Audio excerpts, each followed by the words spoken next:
Eryn, welcome to our forum on faith and life. Thank you. I'm very, very happy to be here with you all this morning. Now, let's start from the fact that you are our neighbor right here in Belmead, and it turns out that when I met your sister, who is a photographer and teacher now, who assisted me for many years, and these panels behind us directly due to her help and for many years here. So I met you through Allison, but tell us about your upbringing, how you ended up in Belmead. So I am originally from Texas, and I found out that Friar George is also from Texas. So we have that in common. I moved to Belmead with my family when I was in middle school. And my sister and I were actually homeschooled from kindergarten all the way through high school. So when we moved to Belmead, we found a homeschool co-op to be part of that we took classes at weekly. And I grew up singing in children's choirs. I first started singing in children's choirs when I was 7 years old, and that's where I learned how to read vocal music.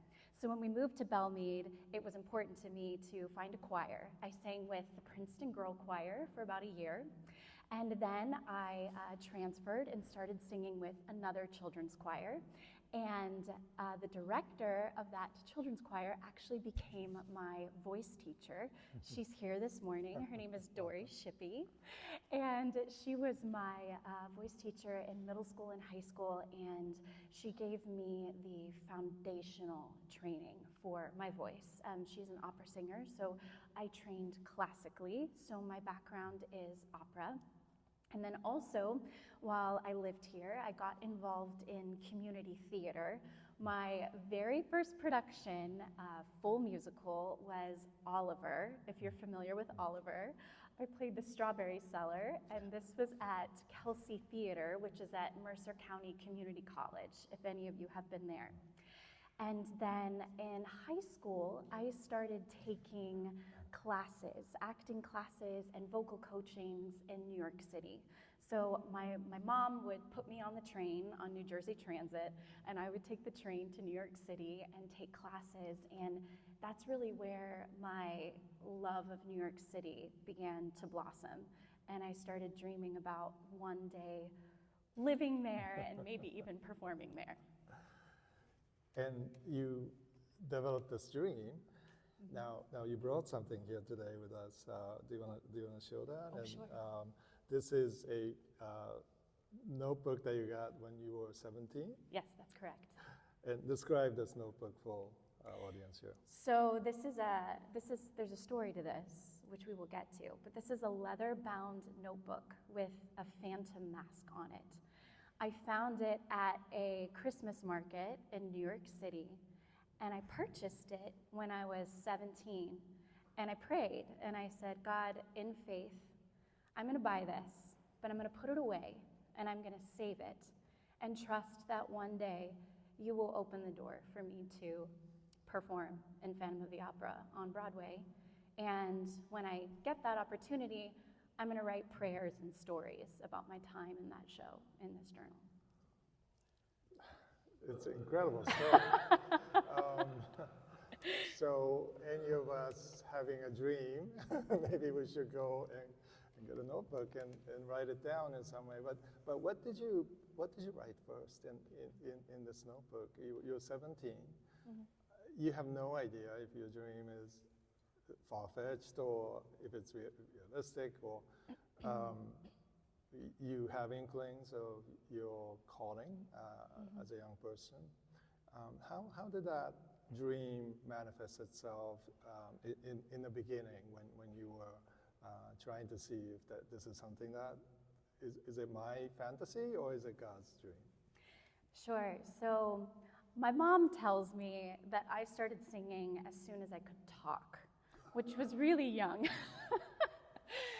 So when I was about 5 years old, my parents and my grandmother took me to my very first live performance and live theatrical performance. It was the national tour of Beauty and the Beast at the Texas State Fair.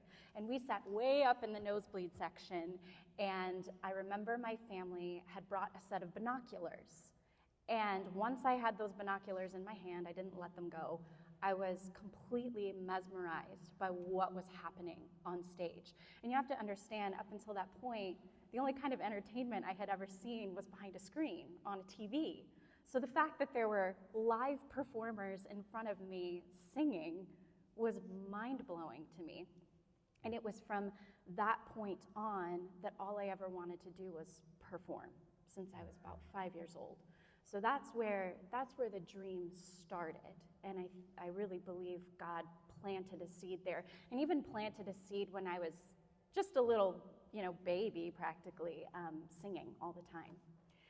And then, when it comes to the dream of Phantom of the Opera, I saw that show for the first time in the West End. The same grandmother who took me to see the national tour of Beauty and the Beast, she took my family on a trip to London, and I got to see Phantom. And have you all ever had an experience that just moves you to tears? It's just so inspiring that you were moved to tears. That's what it was like for me watching the Phantom of the Opera. The overture started, and the music was just so powerful. And I remember sitting there, and I just wept, overcome by the beauty that I was seeing. And that's when that dream of wanting to play Christine Daaé one day on Broadway manifested. So what happened from that point on, and I should say, this is an important date. I saw that show on September 20th, okay? So remember that date, September 20th, which just so happens to be my great-grandmother's birthday. So September 20th, I see the show when I'm 14. Fast forward 3 years, I purchased this journal that I showed you all, and I prayed. And I also, during that time, I started praying for the company of Phantom of the Opera. I didn't know anybody in the show, but I just felt compelled and led. I think the Holy Spirit was prompting me to start praying for the people in that company.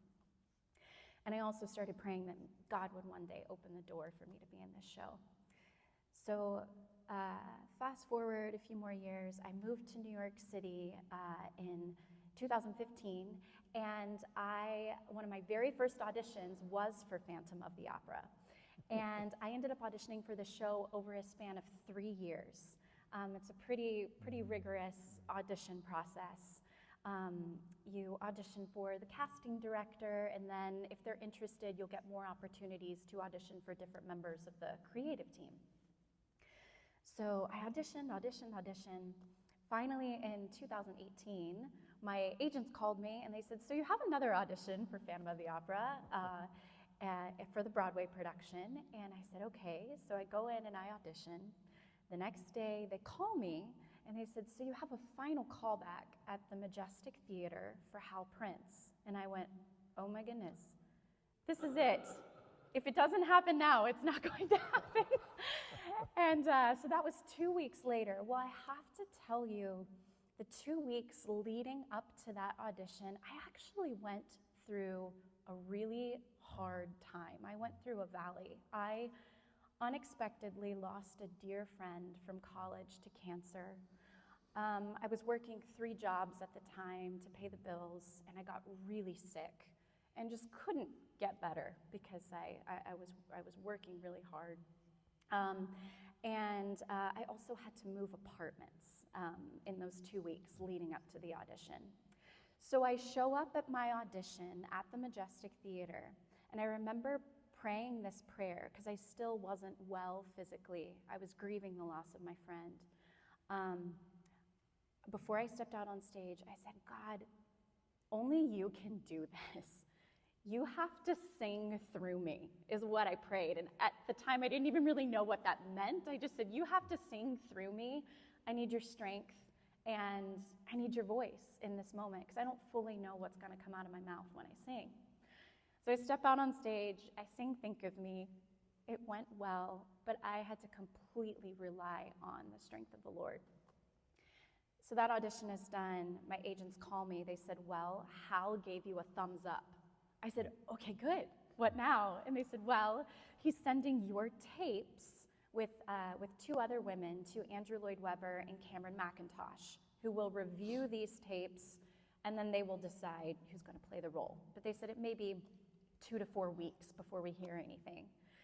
And then you go, gosh, what do you do in the waiting when you're waiting for an opportunity that could change the trajectory of your career? How do you hold that?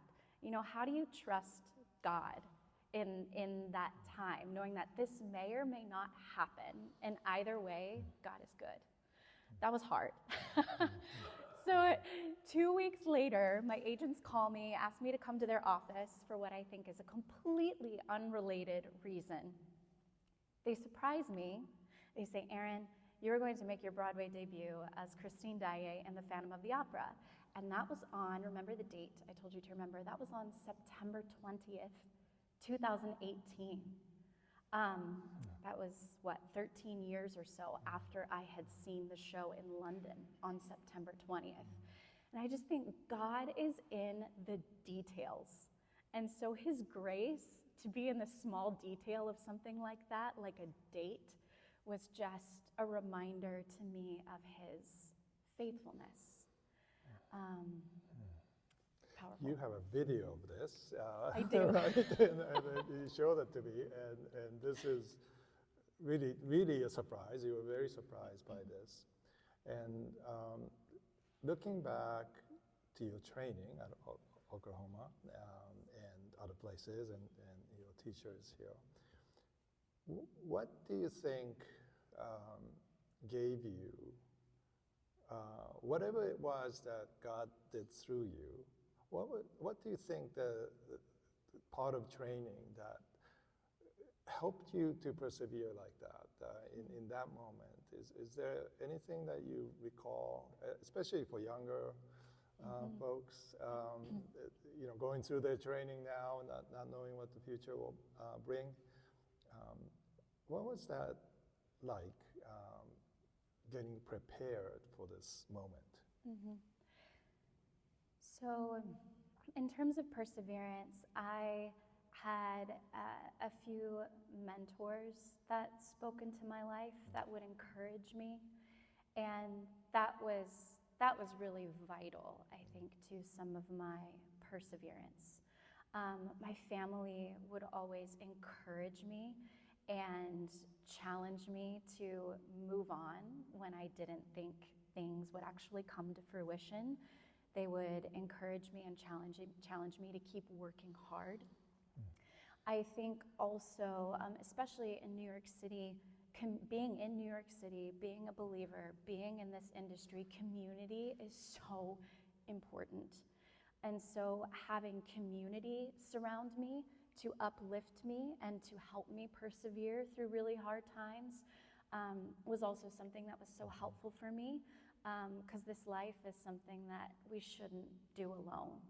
And so I would say that, and then also having a very intentional and thoughtful prayer life and staying connected to God on the daily is something that really helped me persevere. And then also, I just love performing. I love singing. And so I think just the joy of getting to do what I love has also helped me persevere through hard times. I think it's important that you love what you do. So just remembering in the hard times, oh no, like this is life-giving to me. This is joyful for me. God created me to do this. That helps me persevere. And you sensed that as a young girl, watching Phantom, right? There was something about that joy that you probably don't know, may not have recognized it perhaps, but it's part of your calling to cultivate your joy, to steward that onto the stage. Now, now you get to do this amazing, live out your dream on Broadway. Tell us about what surprised you about that journey of being on stage, this is your life dream. You're living the life that you wanted to pursue, and here you are. What are some of the experiences that you had, but both the elation of it and maybe the challenge of it? Hmm. So, I'll share. So one memory I have when I made my Broadway debut in Phantom, I had a lot of people tell me, because you're thinking through so many things. I had 3 weeks of rehearsal leading up to my debut. Okay, so it's really not a lot of time given how big of a role Christine is. My stage manager pulled me aside right before I went on stage, and he said, "Hey," he said, "most people, are just so focused on what they're doing in the show, they kind of forget to pause and have a moment somewhere in the show where they really take everything in." And he said, "I just want to encourage you to find that moment in this show and let it resonate with you, almost like you're taking a photograph in your mind, something that you never forget." And I'm so glad he did that. Because, you've got nerves, and I probably had 30 people that had come to see me in my Broadway debut. You're thinking through so many things. So that moment for me that I will never forget was when Christine is in the boat when they're singing the title song, The Phantom of the Opera. We're coming down center stage, and I get an opportunity to look out at the audience and take in the lair that's all around me. And I went, it makes me emotional, wow, I'm the girl in the boat that I had always dreamt of being. And I got to take that in and, on the inside of my heart, give gratitude to God. I want to give him glory in all things. And that's a special memory that I'll never forget. Another aspect of that journey, I had mentioned before about prayer. Prayer is so important. It's so powerful. I'm reminded of Ephesians 6 that says our battle is not against flesh and blood, but it's against the spiritual forces of darkness. And I think especially in a place like the theater industry, prayer, God can move so powerfully through prayer. And so I had some incredible experiences with God, both backstage and on stage with prayer. I would try to arrive at the theater early so I could pray over the space and pray over my company before the shows would start. And then there's a moment on stage when the Phantom is singing the beautiful song, The Music of the Night. Christine stands there, so I get to stand there and just listen to this beautiful music, but it's a moment where I get to be still and take a moment and pause. And I turn out to the audience. And one day during a show, I thought, I should just take this moment and pray over the audience. I don't know what these people might be going through, but the Holy Spirit can move. And so, unbeknownst to my fellow actor who's playing the Phantom and is singing Music of the Night, I'm standing there listening to him sing, but also looking out at the audience, and I'm just praying prayers over the audience, prayers of blessing, prayers of healing, prayers of favor. I have one little story based off of that. During the pandemic, I had someone reach out to me on social media. They said, "Hey, my sister is dying of terminal brain cancer, and she has a bucket list, and one of her bucket list items is to meet you."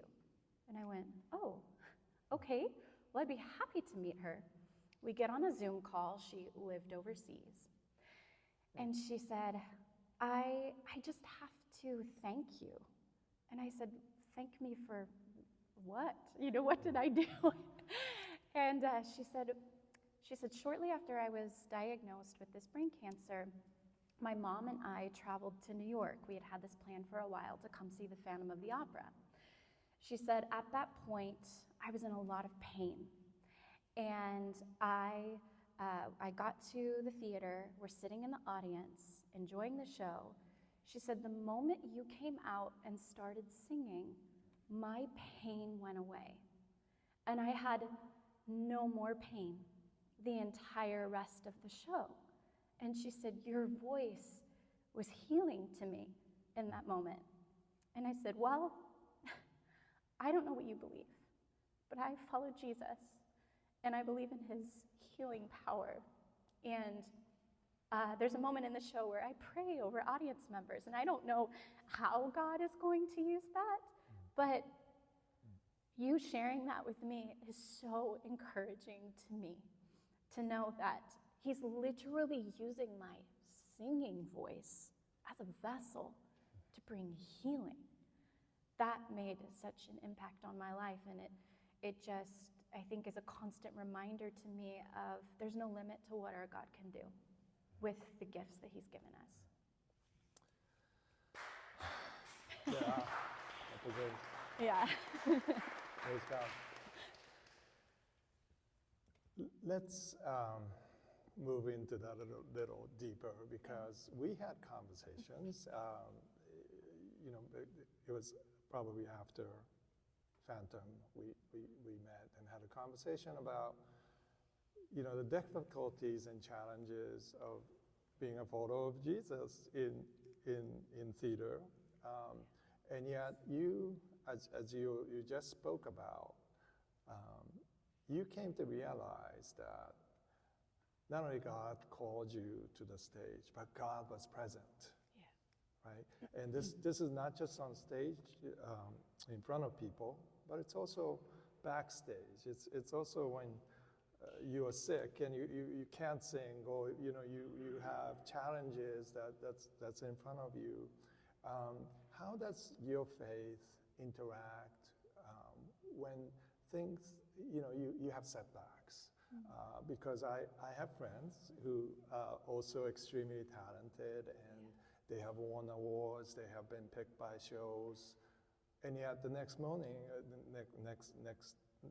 next week, after they end their show, they're going through things that are pretty challenging psychologically, and so share with us whatever however you would like to share these moments when that faith has to kick in some other way. Yeah, that's a really good question. As actors, sometimes we don't know when the next show is going to come. And you could go for a year or even longer just auditioning but not booking a show. And that's really hard, especially when you want to be performing, but it's up to someone else to essentially choose you to be part of their team. So it's really funny because this is something that I've experienced lately, actually. I went through a period of time for several years where it almost seemed like I was booking show after show after show. And it can become so easy to then to just start relying on that. And I would say, well, I have had several opportunities to perform over the last year and a half. It's not been quite like it was before. And in some ways, to be completely honest, it has made me question some of my identity and some of my worth. And I realized that I had actually been tying some of my identity and worth to what I do, as opposed to whose I belong to, whose I am. And that is also something when I speak to mentees or just younger performers in this industry. And frankly, I think it's something that we're probably always working on, throughout our lives in terms of tying our worth to God always, as opposed to what we do.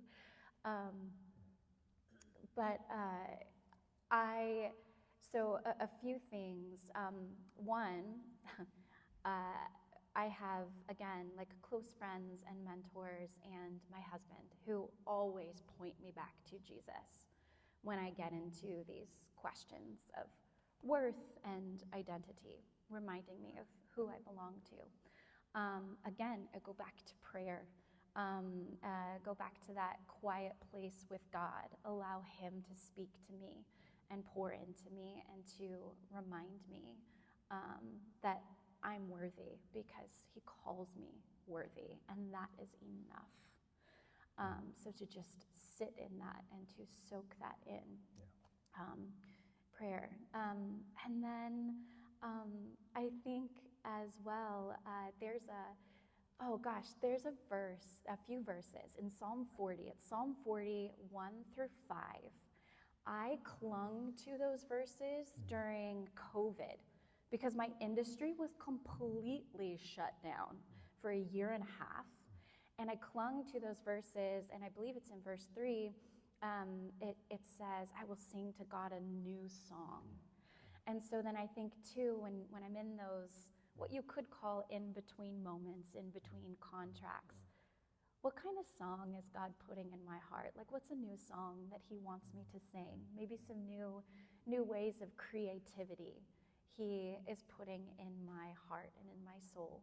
And how can I share that? So those are just a few ways. Thank you. Now you have others following you now on stage. I mean, there are many followers out there, but especially backstage, you now have a ministry to younger actors trying to make it, to come to New York with this ambition and dream, same dream that you may have had one time. But now they're seeking your advice as a mentor. What kind of advice would you have for a younger person or any person trying to go through that process, and yet the challenges of, first of all, being a believer and follower of Christ, having different values perhaps than the ecosystem of theater, and yet your love for that production, right, is so compelling to also others. So tell us about that. Yeah, some advice I would share with young performers is one, to, like we were just talking about, to know your worth, and especially if you're a believer, to just remember who you belong to and that God calls you beloved. Because you're going to face so much rejection, and you cannot let that rejection define who you are. So that's super important. Two, I always tell people to lead with kindness. I had a vocal coach in New York City who was helping me prepare for a role that I was doing. I was playing Eliza Doolittle in a regional production of My Fair Lady. And I'll never forget this. He sat back at the piano and he looked at me and he said, Eryn, what kind of leading lady are you going to be? He said, are you going to be the kind of leading lady that keeps her dressing room door open, is welcoming to others, is kind to others? Or are you going to be the kind of leading lady who shuts the door, stays to herself, isolates herself? He said, I want to challenge you that you set the tone for your company. And he encouraged me to lead with kindness. So that has always stuck with me. You know, what kind of tone am I setting when I walk into that first day of rehearsal? When we're in tech rehearsals, hours of rehearsal every day, what kind of tone am I setting for my company? And then another piece of advice I give is get to know people's names. It can be so easy when we're in the cast of a show to know our cast members, but kind of ignore or not really get to know the people who are working backstage, well, guess what? The show doesn't function without those people. So it's important to know people's names and to get to know who they are and make sure they are seen and loved. I'll never forget when I did Sousatzka in Toronto, Victoria Clark, who is a 2-time Tony Award-winning actress, led our company. And on the first day of tech, you typically have a meet and greet with the cast members and the crew members. Vicky pulled out her phone, and as each crew member went around, introduced themselves, shared what they are doing on the production, she would write down their names in her phone and a description of their job and maybe what they looked like next to them. So she could make sure to know their names and use their names whenever she saw them. And I won't ever forget that, because I went, oh my goodness, she's instilling value in someone. And that is so important. And Vicky was leading the show. So for me, she set the tone for the show, and that's something that I won't ever forget. So those examples are so surprising, maybe, knowing what we know about the entertainment world, right? You know, and the stories that we hear of many egos, you know, trying to beat each other up in a sense. But I have similar stories in your world. I have, and so this conversation about faith and life, I think, leads to, first of all, understanding that care for culture begins with your grandma, right? And bringing you and Allison as well. I heard many stories from Allison about caring for their loved ones to excel, to find their calling and to excel. Another thing that I picked up was this journey of many surprises and many challenges. It can also be an opportunity, right? Any setback is an opportunity for you to draw back unto yourself, your calling, but also God. And so before we go into Q&A, I want to give you the last word. What are you passionate about today that you want to share with our audience? Oh, what am I passionate about today? Could be anything? Anything. Honestly? Okay.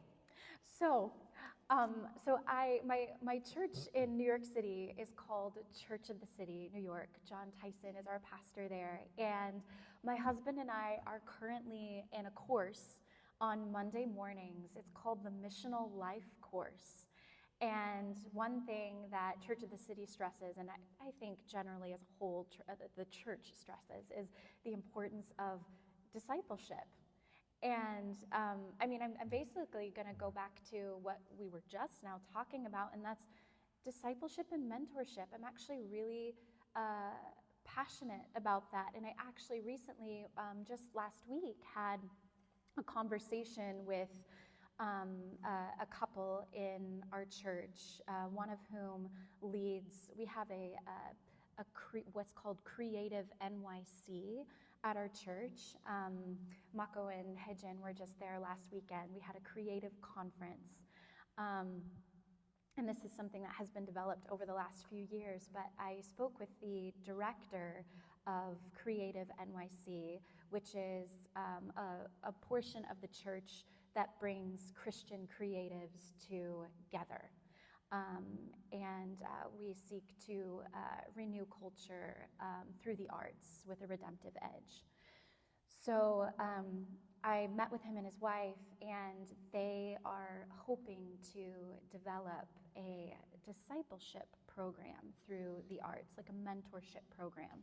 So we were talking about what that could look like and possibilities for me to step into even more mentorship with young performers who are coming to New York.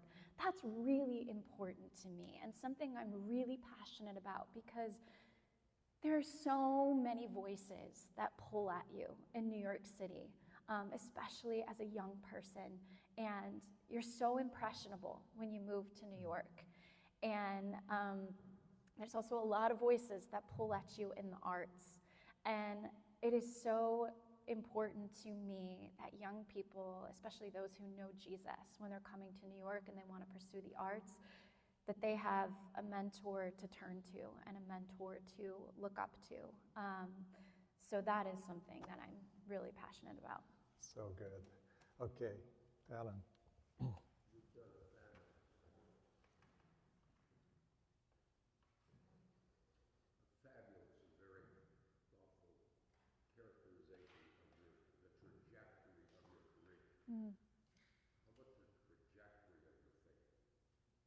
The trajectory of my faith? When did it start? You Oh. said when you were, couldn't even talk, you really wanted to sing. Yeah. Did you have that same epiphany as a 6-month-old with God? That's a good question. Yeah, that is a good question. So the question is, what has been the trajectory of my faith? So I did grow up in a Christian home. I have a very distinct memory. I was again about 4 or 5 years old. I'll be honest with you, I don't know what came over me. I just remember running down the hallway and I said, I don't have Jesus in my life. I don't have Jesus. I need Jesus. And I was about 4 or 5, yes. And so I remember my mom sat down with me in the hallway and she prayed with me, and I accepted Jesus into my life at a really young age. Now I think part of that was, yes, I grew up with parents who loved the Lord. I went to church, so I was around that. I was exposed to that. I think it was just the Holy Spirit moving in my life at that moment. I mean, he can move at any age, but then I would say I really started taking my faith by the horns, I would say, in high school and college. So I went to Oklahoma City University, got my Bachelor of Music and Vocal Performance there. And again, it goes back to community. I think my parents used to say growing up that you are who you surround yourself with. And that always stuck with me. And so it was important to me to draw close to people who were running after Jesus, because that was important to me. So in college, I had an incredible community of friends who really were pursuing Jesus, and some of them are still some of my closest friends today. And so I think the anchor happened, when I was like 4 or 5, when I came to know Jesus. But then I just really think it's by the grace of God that he kept calling me, and then I intentionally chose certain friendships and relationships, but also intentionally pursued Jesus just in my own individual life. It's just such a huge part of who I am. And you can create an ecosystem around you. You have the agency to do that. Yeah. So, yeah. Yeah.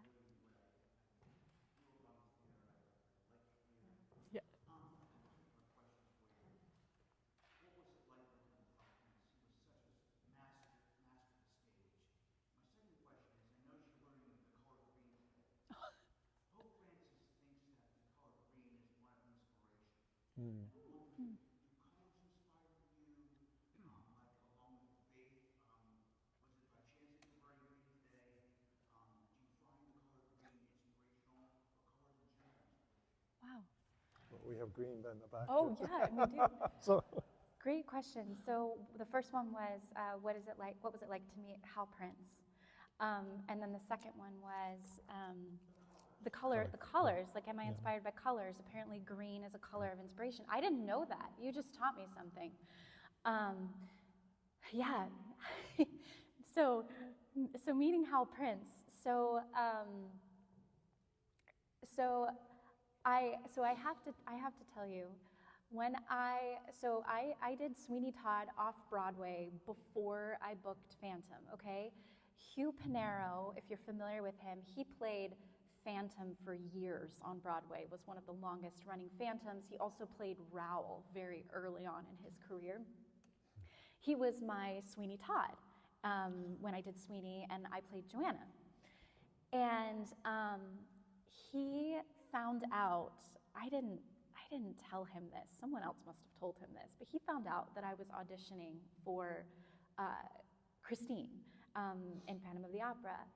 And he knew Hal very well, and he wrote an email to Hal about me and told him about me, unbeknownst to me. And so when I went to the audition, I sang, I did the dressing room scene with the current Raoul at the time, we read together. And then I go off stage, and the casting director is standing in the wing, and he said, Hal wants to meet you. And Hal was sitting in the audience. They had the whole music supervision team, the production supervisor, Hal, they were all sitting in the audience of the theater. So I said, oh my goodness. So I go out there, I shake his hand, I say hello. To be honest, I don't even fully remember what he said. I was pretty excited and just inspired to meet him. And he was so kind. He said something to me about Hugh and thanked me for coming in, complimented me, and then that was it. And then I found out later, he reached out to Hugh, and he said, I think your friend is going to get really good news soon. And I found that out from Hugh later. And then during my time there, he would pop in and out of the theater some. It was towards the end of his life, so I didn't get a lot of interaction with him, but he was so well respected amongst our company. Everyone loved him, and my interaction with him, I just remember him being very kind. When it comes to colors, I didn't really intentionally pick this color. I love the color green, so I do love it, but it's just kind of what I happened to wear this morning. And do colors inspire me?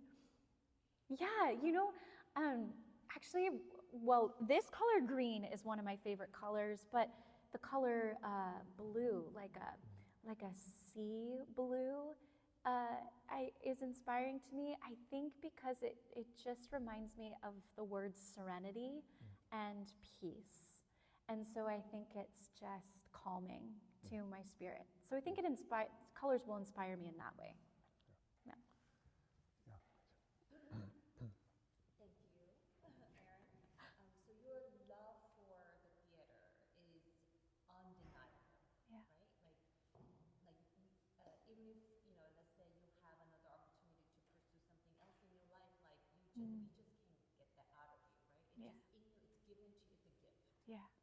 Now, so of course, it's natural for you to pursue it and grow in it and through it. But when you think about, because we have the audience who are some in the theater, some are not. Most of us are not.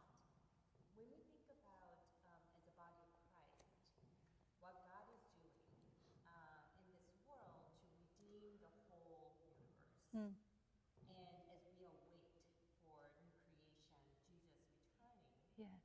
when everything is going to be made restored and new. I mean, how exciting. Yeah.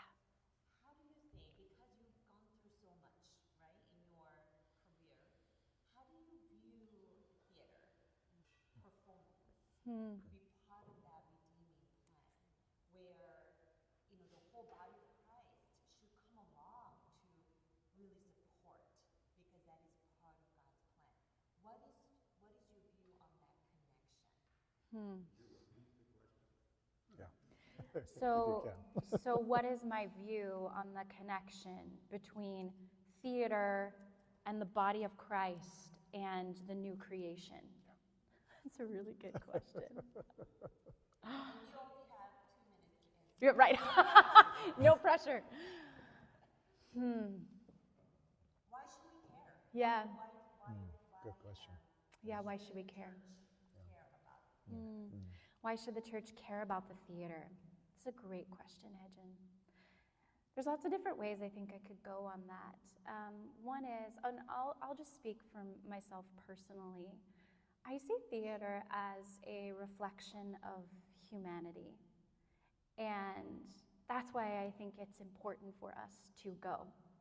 I think that sometimes theater, you go and you see a story, and seeing it performed live on stage, I've had this experience before where I go, oh my goodness, I can see a reflection in that character of someone that I know, but I've been given a new, fresh perspective, and it's given me so much empathy for this person that I know in my life.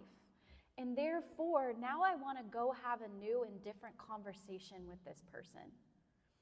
That's one aspect for me. I think when I think about the new creation and being an actor, you know, when we're doing shows on Broadway, we do 8 shows a week. You're given a script. You have to stick to the script. The way I see it is you're constantly breathing new life into that script every day because I'm giving a different piece of myself to that every day. You know, depending on what I've been through that day or what I've been through that week. I think also, as well, you have the opportunity to take, just because you have a scripted show doesn't mean you can't take meaningful risks in the show and breathe new life into certain moments. So I think in those ways, I see something new, like I'll see a spark or an inspiration of the new creation.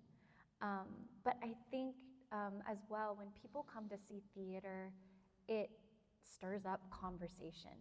And so I think it's important for the body of Christ to come see shows, to inspire new conversation, to, like I said before, you see certain characters and maybe it gives you a new perspective on someone and it gives you empathy for that person. Or maybe you go, man, I feel boldness now seeing that story and I want to go challenge this person in my life on a certain situation, you know, whatever it might be. Those are a few things that come to mind. So now we get to prepare for drama of new creation here. Eryn, thank you for joining us, and not only joining us for this, but joining us for worship, being part of our worship. And one of the things that I think is important out of this conversation is, you know, we are a community of broken people. We all go through darkness and challenges, and yet, as the color green indicates, you know, the inspiration that is brought to us here every day from every single person in their journeys, their stories, and it's so powerful, and we get to participate together in this journey. So thank you, Eryn, and we look forward to what happens next, whatever happens next.